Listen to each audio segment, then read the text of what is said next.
조선을 바꾸려 했던 2030 엘리트들의 도박 왜 3일 만에 무너졌나? 가장 짧았던 혁명, 가장 길었던 파국.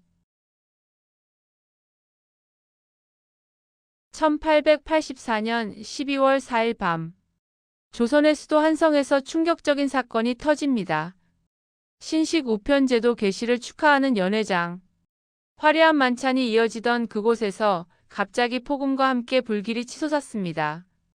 이것이 바로 조선의 운명을 바꾼 갑신정변의 시작이었습니다.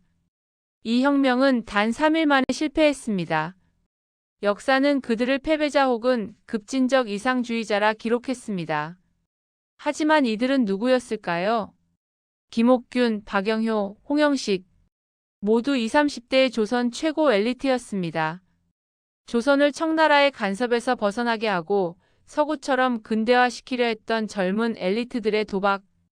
이들의 혁명은 왜 3일 만에 무너져 내렸으며 그 주역이었던 김옥균은 왜 비참한 최후를 맞이해야 했을까요? 오늘은 꿈과 야망, 그리고 피로 물들었던 긴박한 72시간을 재구성합니다. 2030 개혁파. 조선을 구할 유일한 길. 갑신정변의 주역, 개화파는 모두 서양과 일본의 문물을 눈으로 보고 온 지식인들이었습니다.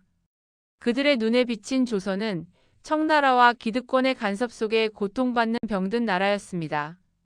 일본은 메이지 유신으로 단숨에 선진국이 되었는데 우리는 왜 청나라의 속국으로 남아있어야 하는가? 그들은 시간이 없다고 판단했습니다.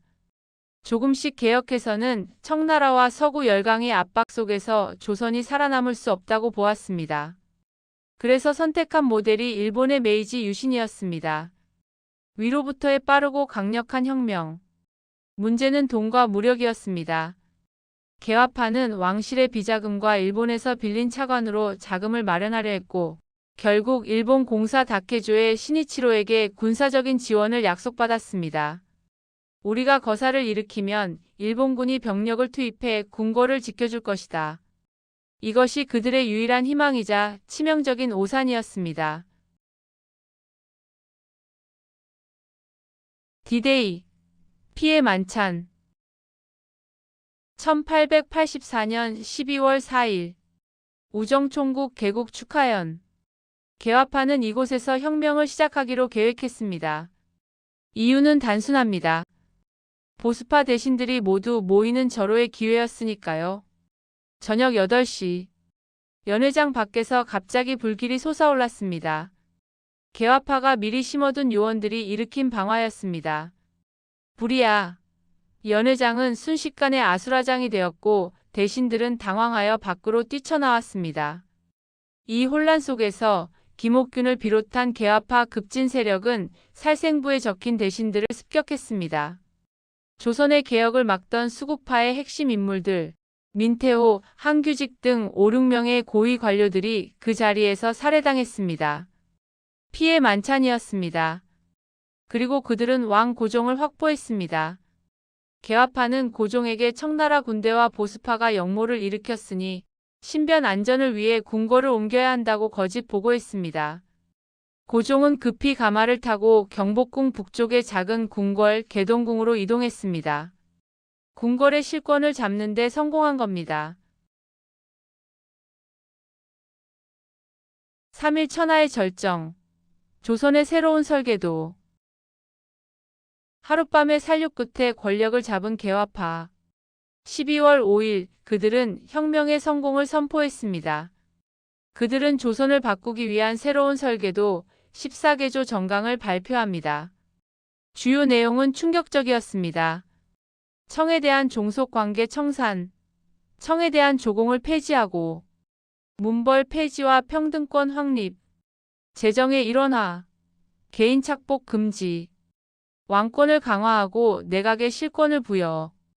이것은 조선 사회의 근본을 뒤엎는 급진 개혁이었습니다.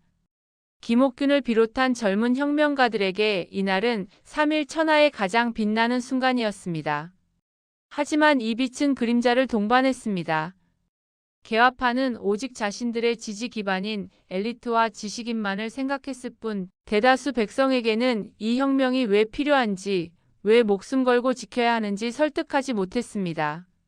이것이 갑신정변의 가장 근본적인 실패 원인이었습니다. 청나라의 분노와 일본의 배신. 젊은이들의 꿈은 오래가지 못했습니다. 조선의 종주국을 자처했던 청나라가 격분했습니다. 감히 우리에게 보고도 없이 조선의 왕을 납치하고 대신을 죽여? 청나라 군대 1,500명이 사령관 원세계의 지휘 아래 궁궐로 진격했습니다. 김옥균은 약속대로 일본 공사 다케조에게 군사 지원을 요청했습니다. 일본군이 궁궐을 지켜주기로 약속하지 않았습니까? 다케조에는 약 150명의 병력을 이끌고 전투에 참여했지만 그것뿐이었습니다. 청나라 군대 1,500명을 당해낼 수는 없었습니다. 다케조에와 일본군은 곧바로 패배를 직감하고 철수를 선택합니다. 바로 배신이었습니다. 개화파는 가장 믿었던 동아줄이 썩어 끊어졌음을 깨달았습니다. 전투는 한순간에 끝났습니다. 궁궐 안은 피로 물들었고 개화파 핵심 인물인 홍영식과 박영교 등은 청나라군에 의해 살해당했습니다. 3일 천하의 꿈은 그렇게 파탄났습니다. 망명 10년 상하이의 비극. 김옥균과 박영효 등 생존한 개화파 세력은 일본으로 도망쳤습니다. 이때부터 10년에 걸친 김옥균의 처절한 망명 생활이 시작됩니다. 그는 일본 정부의 감시와 재정 지원 중단 속에서 외롭고 고독하게 살아야 했습니다. 어떻게든 다시 조선으로 돌아가 개혁을 이뤄야 한다. 하지만 조선의 조정은 그를 잊지 않았습니다. 보수파 세력은 김옥균을 역적 중의 역적으로 규정하고 그를 죽이기 위해 자객을 보냅니다. 1894년 3월 중국 상하이. 김옥균은 동지라 믿었던 자객 홍종우에게 암살당합니다. 그의 망명 생활은 비극적으로 끝났습니다. 하지만 그의 비극은 여기서 끝나지 않았습니다. 시신은 청나라와 조선 조정의 합의 하에 조선으로 운반되었습니다. 최후의 복수. 능지처참의 공포. 김옥균의 시신은 조선으로 돌아왔습니다. 하지만 그를 기다린 것은 장례식이 아니었습니다. 보수파 세력이 준비한 것은 최후의 복수극이었습니다.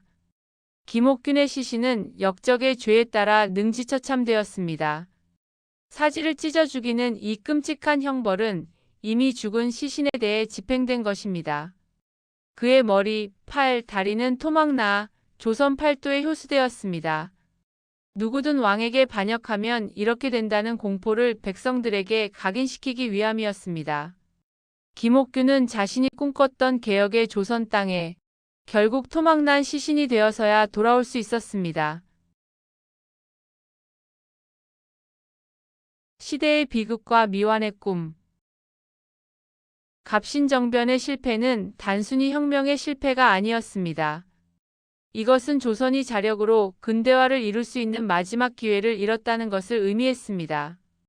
이후 조선은 청나라와 일본의 간섭 속에서 더욱 힘없이 무너져 내렸고 결국 조선의 운명은 청일전쟁이라는 외부의 전쟁에 의해 결정되고 맙니다. 김옥균과 젊은 엘리트들의 도박은 성급했고 일본을 믿은 것은 오판이었습니다. 하지만 그들의 비극적인 실패는 그들이 꿈꾸었던 근대 조선의 미완의 꿈으로 역사에 남았습니다. 조선을 바꾸려 했던 2030 엘리트들의 뜨거운 심장. 우리는 그들의 성급함뿐 아니라 그들의 처절했던 희생을 기억해야 할 것입니다.